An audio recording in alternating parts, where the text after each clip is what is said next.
We started in a very, very small town in a fantasy world in Tabernary of Varen. Adventurers who didn't really understand what their path was going to be, they had a calling to be something greater than what they were.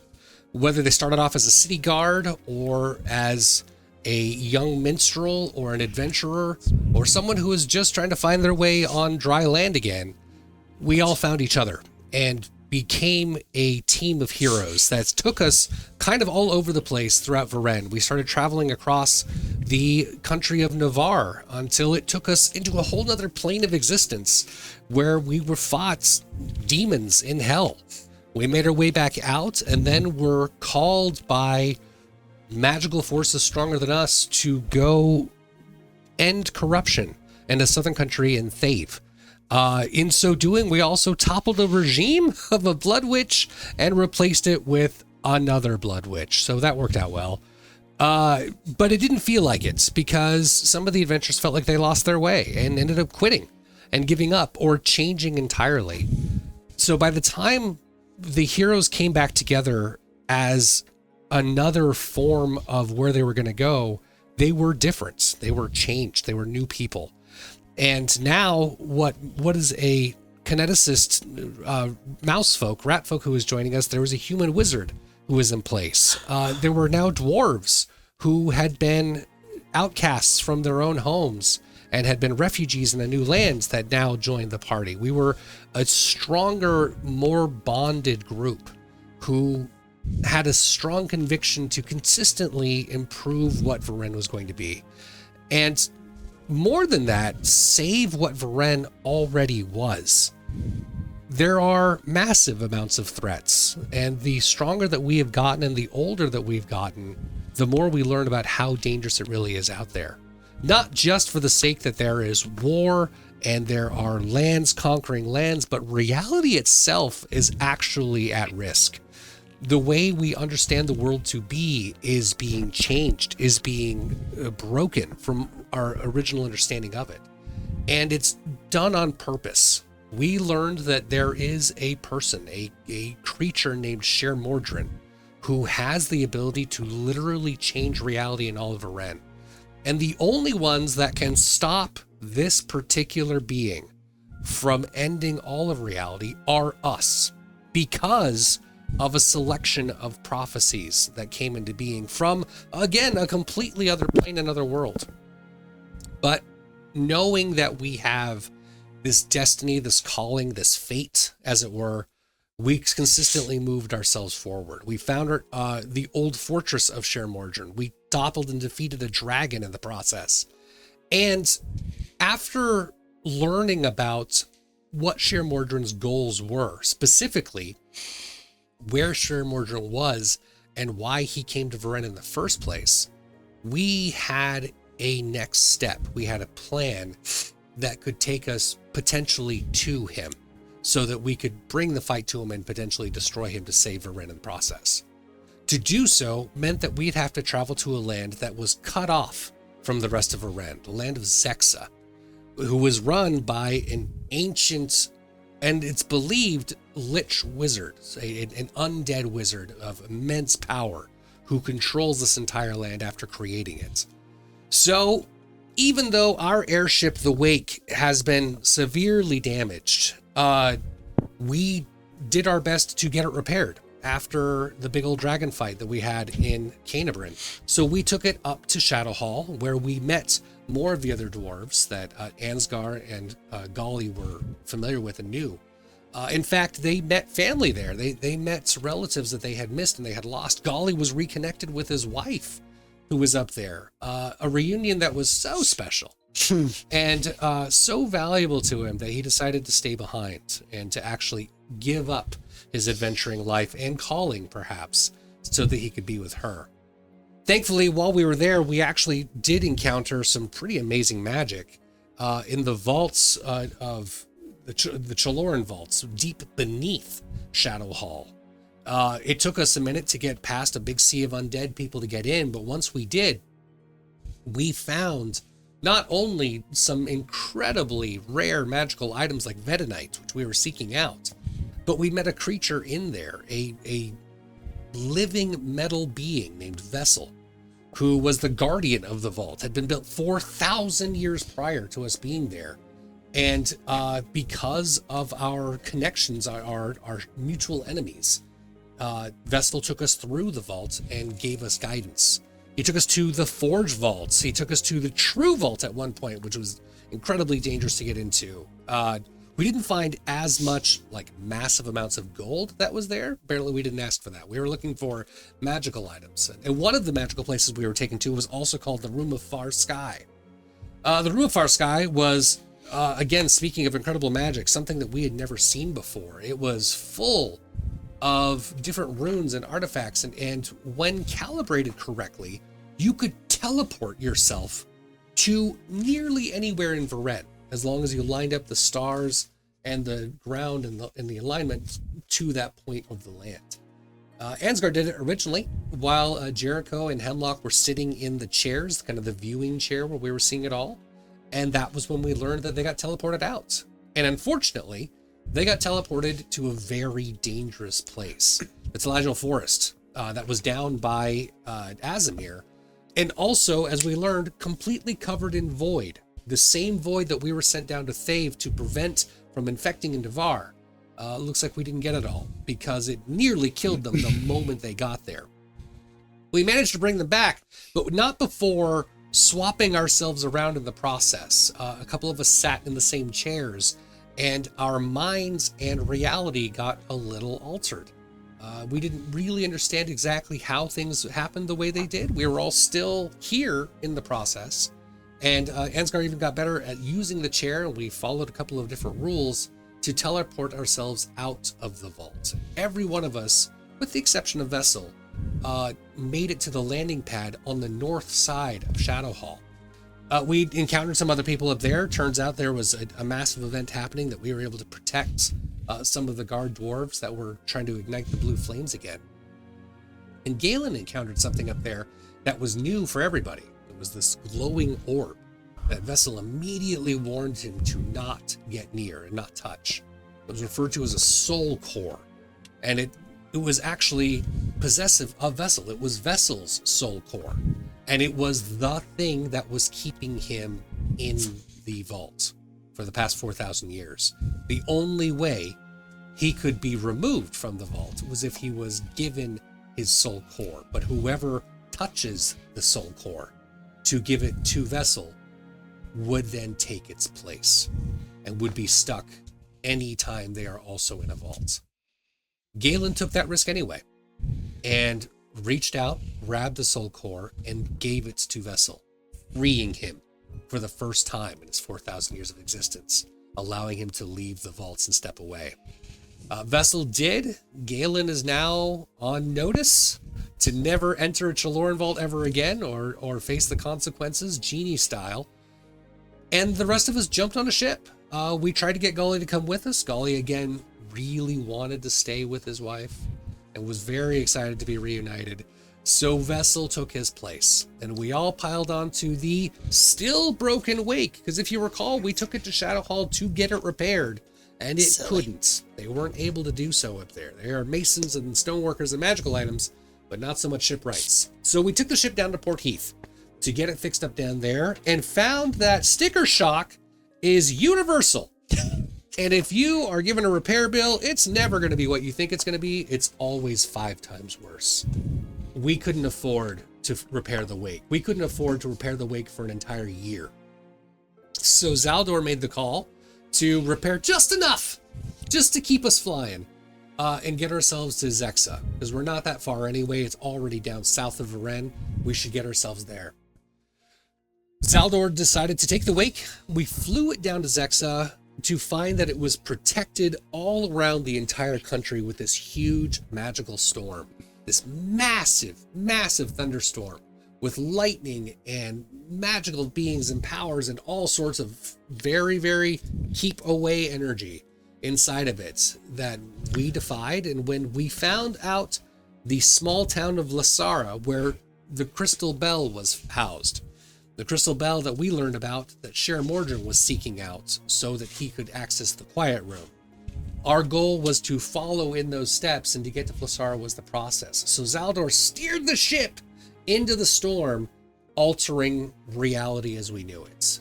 Anyone who was confused or unsure of who they were felt reinvigorated, remembered who they were. And then everything went black. We all woke up in different places of a city, but not like a city anything any of us have ever seen before. This city was lit up at night. It was full of metal and glass. All of the streets were a solid, smooth concrete and stone. There was noise everywhere and people everywhere, despite the fact it was either the middle of the night or the beginning of the day. You can't really tell. It's just always dark and gloomy and cloudy and noisy and full of ads and holograms and lights in a futuristic world that we found out was called New Zexa, that we are now a part of. Some of us awoke in cages about to be auctioned off with other random animals. Some of us awoke up in the middle of a job getting ready to kill somebody. Some of us awoke up on an operating table about to be destroyed by robots. It was a completely different place that all of us immediately had to jump into survival mode. We ended up reconnecting and finding each other and did our best to explore and navigate this world. As we are dodging our way through sliding doors and going on clothing montages dressed like cyberpunk 1980s bizarre characters, Jericho, we find out, is a lookalike of a big celebrity who gets streamed all over audio and social media named Crunk. And Ansgar is a short person along with Jericho who no one can recognize or identify. They don't never seen the dwarves apparently in New Zexa. The rest of us try to find ways to fit in and get through. And eventually, when we find our way into a restaurant called Thick Meat, we were given a message. Hemlock specifically was given a message to meet him there by somebody. When we got there, there was a mural with a painting of a character that Hemlock had met a very long time ago. Someone who could alter reality, someone who could see the different strands of what reality was. Her name was Jadis, and we had met Jadis a long time ago. She kind of filled us in that reality again has been shifted, has been changing. And this might be the world now, at least for while we're here. So we should continue on the path that we had, do our best to navigate it through, and returned us all of our equipment, even though the equipment had also altered itself to match the world. We got the attention of ArcSec. ArcSec is the security division, and more importantly, a gigantic floating ship, a massive looking spaceship that hovers over the city and patrols the city with security and with spotlights, keeping everyone under watch. Doing our best to avoid them, it still didn't work out. We caught their attention, and we're now being tracked by ArcSec security. And doing our best to get out of there, we realized we had to find our own ship. Everyone woke up in a different place, but no one knew where the wake was, even though it limped into the place. So we went down to the shipping docks after getting some information beat out of one of the ArcSec soldiers before we shot them in the head, like you do. We moved our way into the shipping dock to find what we believe was the ship. There were 5 of them there, the Stalwart Elysium and the Aurora Sovereign, but the Wake Paradiso, that one seemed a little bit familiar for us, despite the fact it's a completely different ship. It's a gigantic cruise liner that is crewed by 8+ people in the captain's ship alone. It has hundreds of bots and androids and robots and servants that were on it, and it can hold, at this point that we could tell, at least 400 guests plus all the staff that were there. So naturally, we made a bomb threat, and we told everybody that it was about to explode and everyone had to get off the ship immediately or they were all going to die. Marcy nor Darcy liked to buy into it and fought Hemlock quite a bit in the entire process, but eventually we made our way onto the ship, at which point Zaldor was confident that they could just fly it and had no idea what they were doing.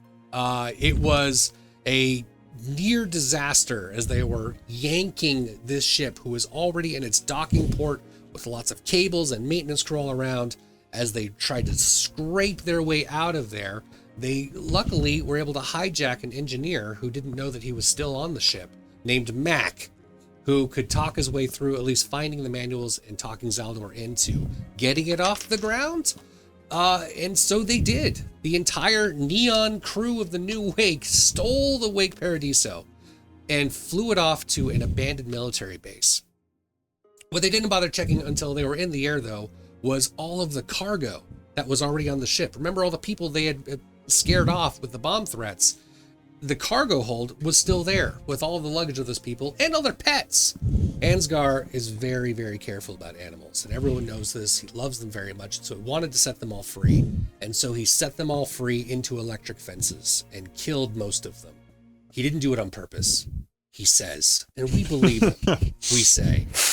And it was a horrible situation that made the horrible situation worse when Vessel, who is this new member of the crew, now a transformed medbot and doing his part to help, also not an engineer, works to assist the engineer with all the other bots that were there, and they took the wing off of the ship. Not as helpful as everyone was hoping, but Vessel's being Vessel, as far as we can tell. Galen, however, is coming into his own. He is finding that he loves wearing suspenders. He's very excited about military outfits and wants to get on the next ship to get into the next adventure to fight their way through the next lies that they want to tell. So Hemlock is right there with him. Inside the abandoned military base, they find an old abandoned ship called the Slapjack Scrap Tap. And that thing is ugly. It is a beat up old ship, but it is smaller than the Wake, and more importantly, it flies. So we all pile into it to actually figure out the next steps of the whole reason that we came to New Zexa in the first place, which was to get the Crystal Bell. When we look at the holofeeds and news feeds, we find out that Crystal Bell is not an item here. In New Zexa, it's a person. Crystal Bell is the CEO of Lessara Technologies, and that's the next feed that we have, at least for the next step of where we need to go. So we fly the Slapjack Scrap Tap all the way to Lessara Technologies without an announcement so that we can talk to Crystal Bell without an appointment. And when security stops us, we kill them all. At least as many as were in the room, just in case. Excuse me, sir, may I die? We didn't start the fire. And the heroes that we are, dead security in the way, that's where we're about to keep going. So let the adventure begin.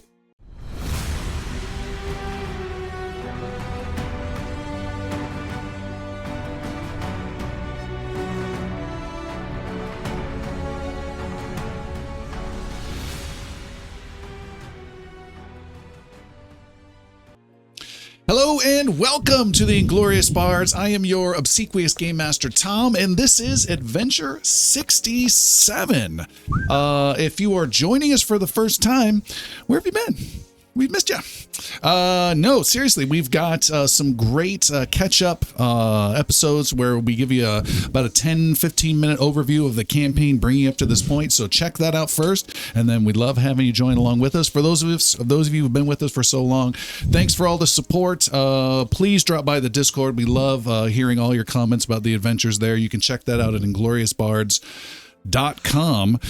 No, we're not doing some crazy Starfinder adventures. We're actually playing Pathfinder, but we are in the future-ish, kind of strange alternate reality. So you're going to hear some wizardy characters doing high-tech spells. You're going to have a crazy little robotic person who's a healer doing weird, I don't know, gaseous things. So there's a lot of high-tech cool stuff going on as they try and figure out what's real, what's not, and accomplish their goals. We're glad to have Jeremy back. He's been off for a couple weeks. We are joined in the studio with audience member Casey Cat and Clay God. Certainly happy to have you here. We've got Derek with us live, as well as our tech running things behind the scenes.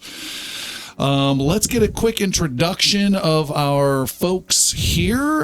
We will start with Hemlock. Hemlock is our gunslinger. I wanted to say fletchling, but that was archery. Fetchling, gunslinger. Question for you. If you were in a 1980s sitcom, what would your catchphrase be that everyone knows you for? Shoot it down. Okay, all right. Next to you is Lord Ansgi, as he's known in this reality. Ansgi, you are a dwarven summoner with your dragon pet, now a drone in this sci-fi situation. What would your 1980s sitcom catchphrase be? Well, I did have one at the end of the last episode, which was, I love it when a plan comes together, but as God is my witness, I thought those turkeys could fly. Okay.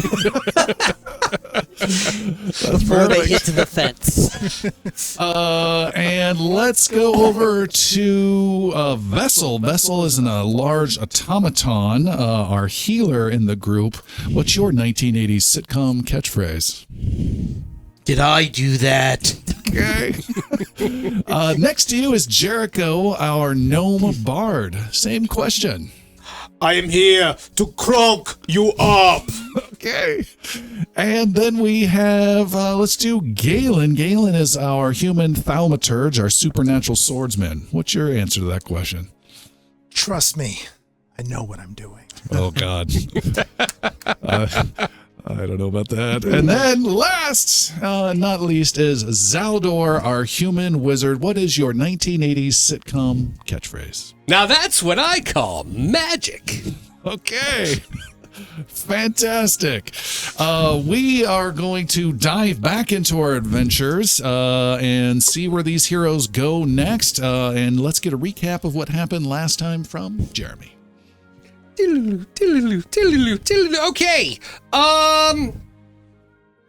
We're not the bad guys.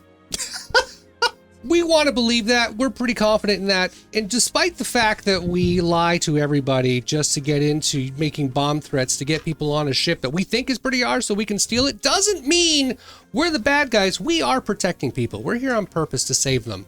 Even though Ansgar kills animals, he doesn't do it on purpose. En masse. We are the baddies. There's a whole level of actual moral fortitude that we're running into and running out of. Mistakes can happen in a lot of ways, and poor Mac is doing his best to hold on for that 50,000 credits that he was promised by Jericho, who is claiming to be Krunk, to fix the ship so that he can dive into a bunch of potatoes.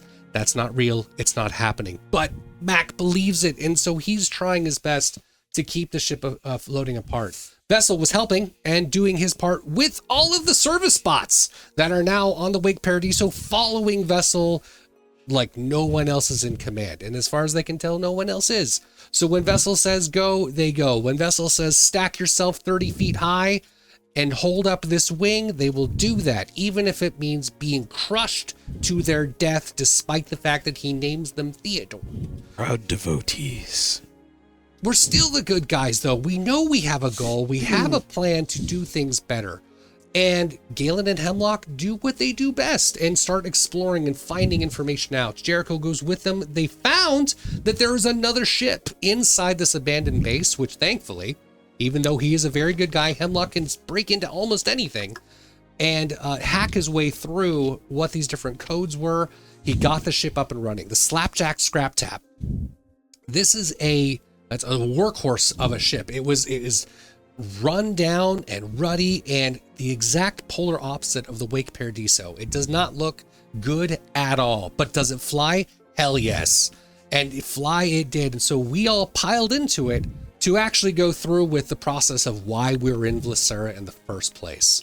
We got to get that Crystal Bell. Whether that means getting the person, Crystal Bell, from Vlissura Technologies, or perhaps something that she has that she may have given to Cher Mordrin. That is our goal. It doesn't mean we need to call her or make an appointment.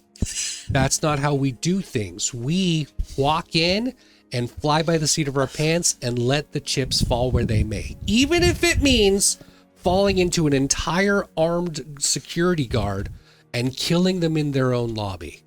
Because we're the good guys. Let the adventure begin.